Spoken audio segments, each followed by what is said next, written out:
Good morning, everyone. Welcome. It is FPC Radio Live. Happy 4th of July to all my American friends out there. And, well, be safe. You know, as fun as this holiday can be, and, you know, John and I, you know, we both have our feelings on it. Like, you know, it's fun. It can be. I mean, I said yesterday, I've been to enough WWE events in my lifetime that fireworks, they can be good, but you know, I've seen some good ones in my lifetime, so I'm not terribly excited about that. And generally down here, John, it tends to rain, and right on cue, we are due for a nice rainstorm in the middle of the afternoon today. So spoiling any sort of July 4th cookout plans that a lot of Floridians may be having.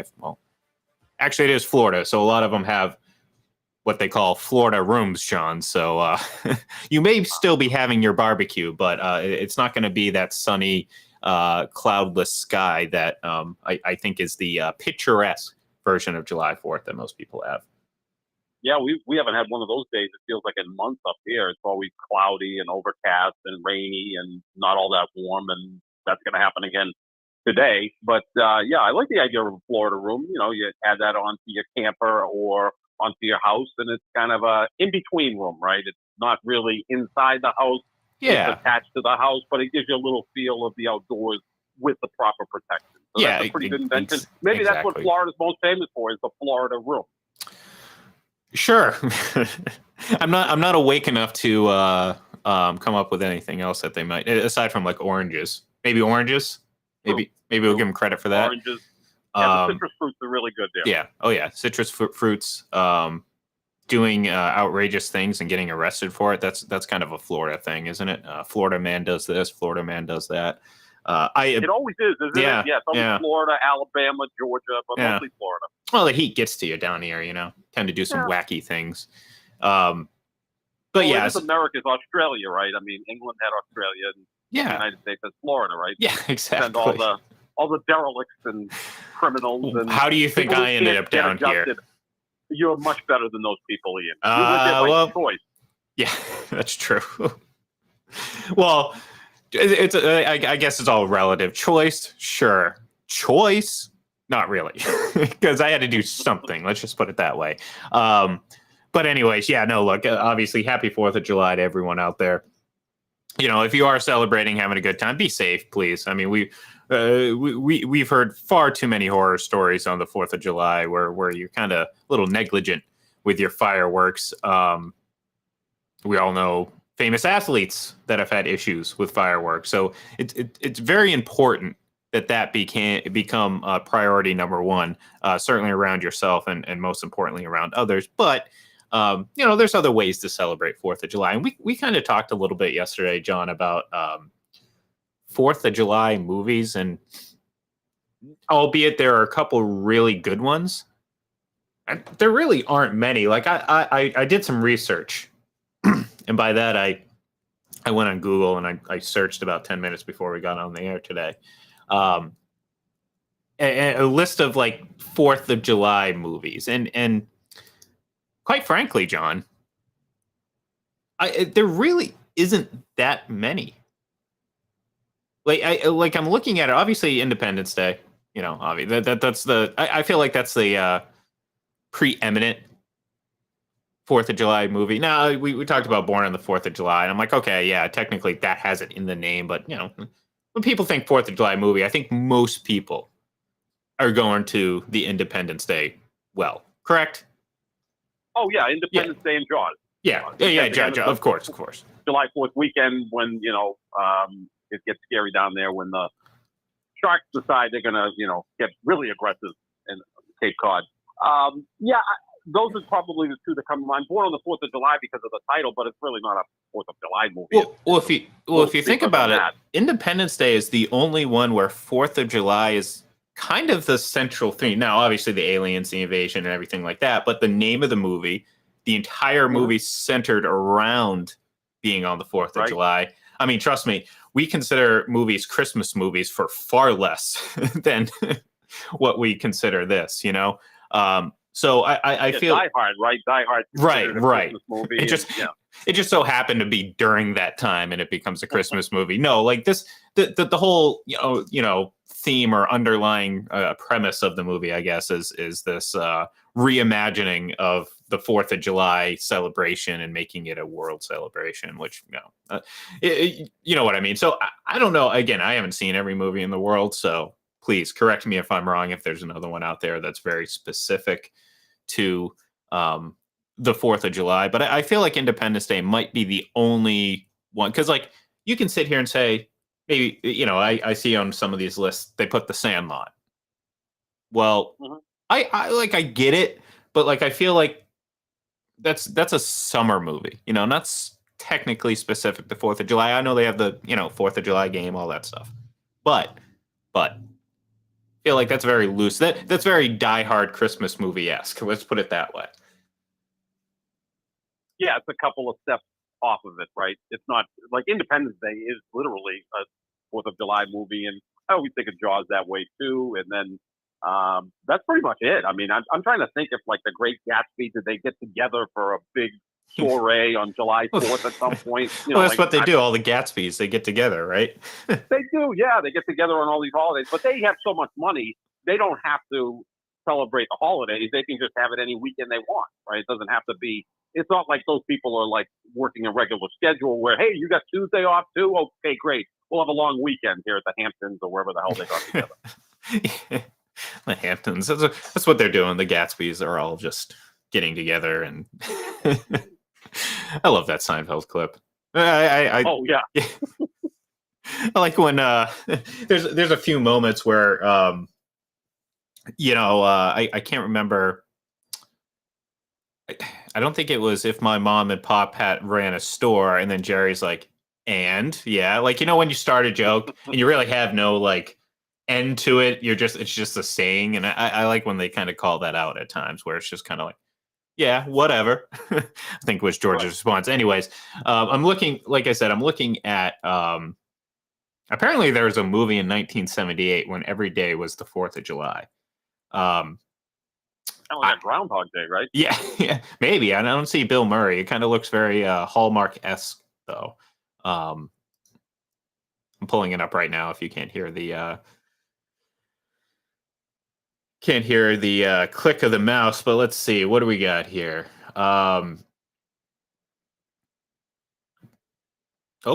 Accused of murder. Okay, all right. Narrated in the first person flashback, the story follows a 12-year-old boy and his family who find themselves defending the town misfit after he's accused of murder. Ooh. Written, produced, directed by Dan Curtis, Dean Jones, Jeffrey Lewis, Chris Peterson, Katie Kurtzman. Yeah. So. Yeah, I don't think that was a huge hit. No, made for TV movie. Set in Bridge. TV movie, yeah. It's the summer of 1937 in Bridgeport, Connecticut. Oh. Yeah. Or maybe the Gatsbys were involved somehow. Yeah, maybe they were. They fleed Connecticut for the Hamptons. Yeah, exactly. It all comes back to the Gatsbys, of course. So yeah. Apparently, I guess that even seems kind of like it was just kind of centered around the 4th of July, and usually, so I guess it's kind of like Independence Day. But Independence Day, I think it's very committed to that. I Know What You Did Last Summer.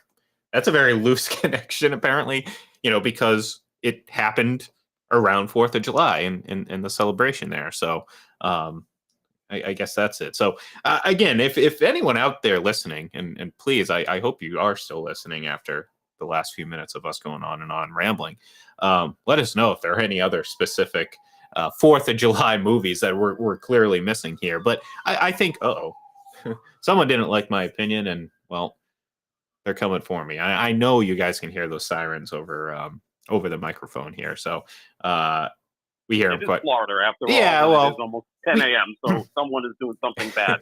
Hey, look, it's 4th of July, the liquor's flowing, and you never know what's going to happen. But yeah, I mean, I plan later on today to watch Independence Day, as I do every 4th of July. It's a tradition, of course. Mm-hmm. I don't know if Will Smith is out of favor still. I don't know what the deal is with that. Remember when he slapped Chris Rock and he was kind of persona non grata for a while. I mean, I know he's still that at the Oscars for the next 9 years, but I don't know. Is he still a likable figure? What's the deal with Will Smith? Have we gotten any updates on that? There'll probably be a period where he, will get back into it, make a movie, and there'll be a redemption, and Oh, sure. Hollywood will celebrate it, and he'll kiss and make up with Chris Rock, and everybody will be happy again, and they'll all make up a bunch of money. Because, obviously, Chris Rock, I think, could have made more money off of this than he has. His Netflix contract is phenomenal, and deservedly so. I think he's the best stand-up comedian in the business right now.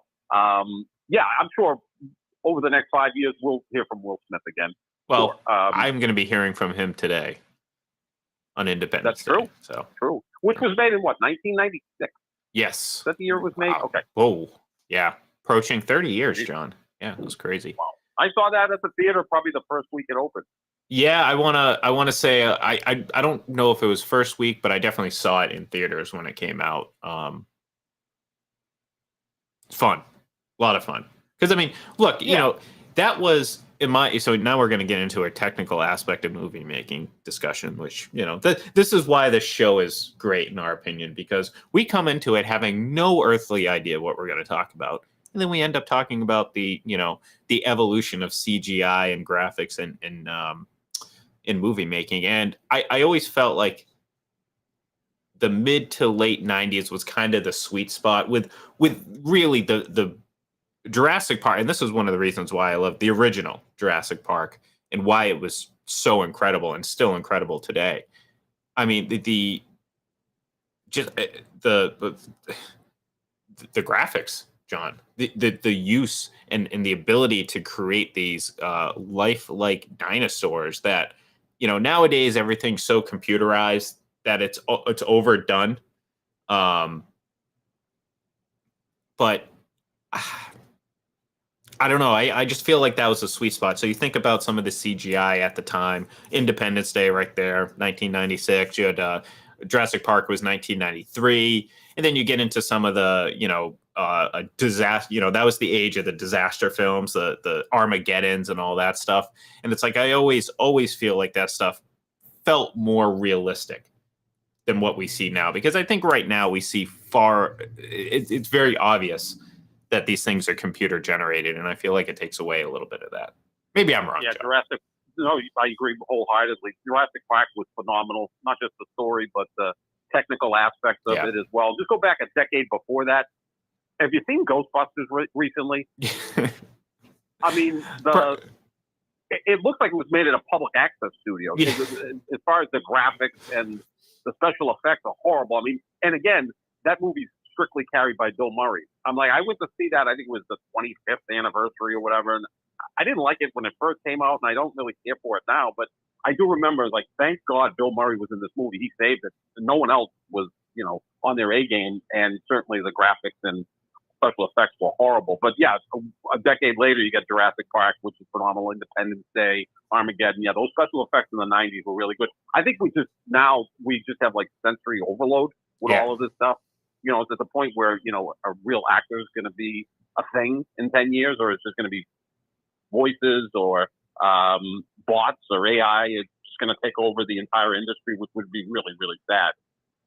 Oh, yeah, no, I agree. And like,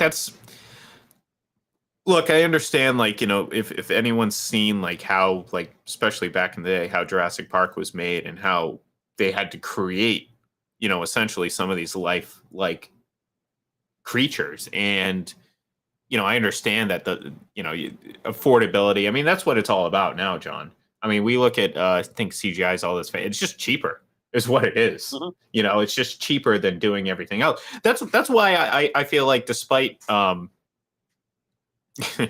maybe this has something to do with it, but despite his allegiances and his ties to Scientology, I've just, the more and more I see of what Tom Cruise actually does when filming his movies, it gives me such an appreciation, far more for him as an actor, because I mean, the guy is an absolute maniac. Let's be real here. He's absolutely out of his mind. Like, we've all seen the clip. All in, right? He's all in. Yeah. Right? I'd say every aspect of it. Yeah, more so. I mean, he's all in, well beyond what it takes to be all in. So, there's a realism about it, and of course, you see him do these stunts, and you see him drive off a cliff and parachute 6 times to film a great, and it's like, okay, this guy's pretty awesome. Now it's a lot of the stuff again. I mean, you can still make CGI look great. I'm not saying there's never any good CGI films. I think, just personally, I feel like the sweet spot in this evolution was actually very early on. Because you brought up a great point. It wasn't really that long prior to that. I mean, obviously, Star Wars. If you think about the originals, how amazing it was at the time and what they did, and even now it's you can kind of see, okay, yeah. I mean, this is very clearly the early stages of this type of technology. We know that, but it was still impressive for the time. There was a massive leap from those early 90s that start in the early 90s to, like you said, even the mid 80s. Oh yeah, absolutely. And look, one of my favorite films is 2001: A Space Odyssey, and the way they did the special effects there was done on a soundstage in England. But the thing about that movie is the special effects aren't the draw; it's the music, it's right. the story. It's just it's hypnotic, if I can say the word correctly. It just draws you in. I mean, I also must admit I was never not drunk when watching 2001: A Space Odyssey. True. So if I do it sober, I don't know if I'll get as much out of it as possibly I did back years ago. But yeah, I mean, I just went back to Ghostbusters because that was the one that was like, man, that just looked awful. And that was a huge budget movie, a great success, all of that stuff. It wasn't like it was, made on the cheap. It's just the way that they've gone to the special effects just from like 84 to 93. And again, Jurassic Park, Steven Spielberg. Yeah. What more can you say about him? I mean, there's a guy who is kind of like the Tom Cruise of directors, right? Like all in, like, when he makes something, it almost has a Tom Brady feel. Here we are, we're almost done with the show, and I'm going to bring in Tom Brady. But doesn't Tom Cruise or Steven not Spielberg? Me. It was me, yeah, and oftentimes it is. But Tom Cruise or Steven Spielberg or Martin Scorsese, I mean, the greats, when they're on a movie set, it gives it legitimacy. Like, sure. This thing is going to be good. We can throw a bunch of actors in there too. I mean, for Daniel Day-Lewis shows up. I was waiting for it. Yeah, well, he is the GOAT, right? Yeah, of course. I don't like to use that term, but he is the GOAT. Although seems to be retired at this point. But the other thing about Tom Cruise, he just turned 62. Yeah.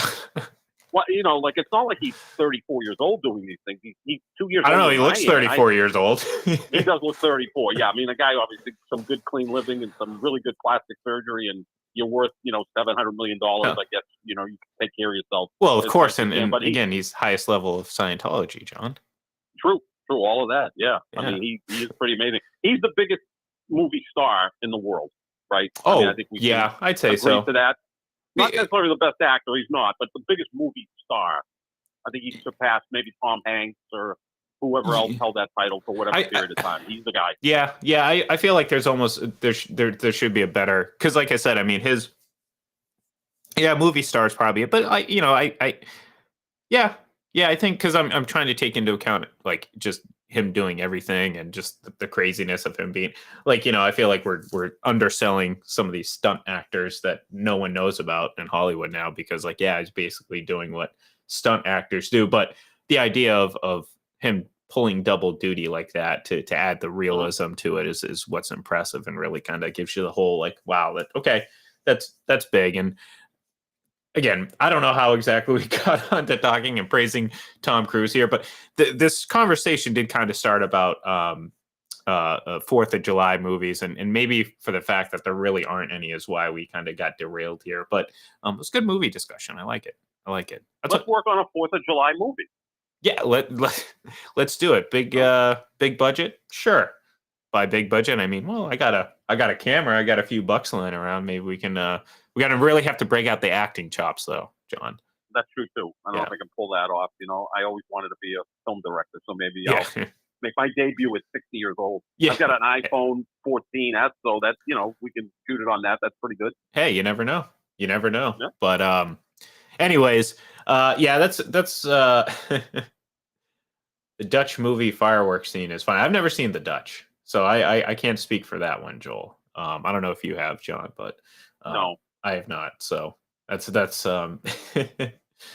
I'll have to check it out. I trust Joel's opinion. If he thinks it's funny, I'm sure it is funny. So, but anyways, that's gonna do it for us here today. We got some celebrating to do, of course, and by that I mean I have Independence Day on tap, ready to go.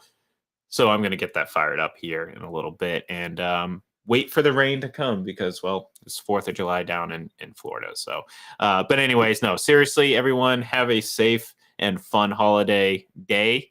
If you're celebrating, celebrate not behind the wheel, folks. Drinking, driving is bad. And please, for the love of God, do not blow off your hands with fireworks. Like, just don't be stupid, all right? Don't be stupid. It's the best. That's the best of advice I can give you right now. Don't be stupid, and we'll all have a great July 5th, and we'll be right back here doing the same old thing. So, thank you everyone for tuning in, and we will talk to you later in the week.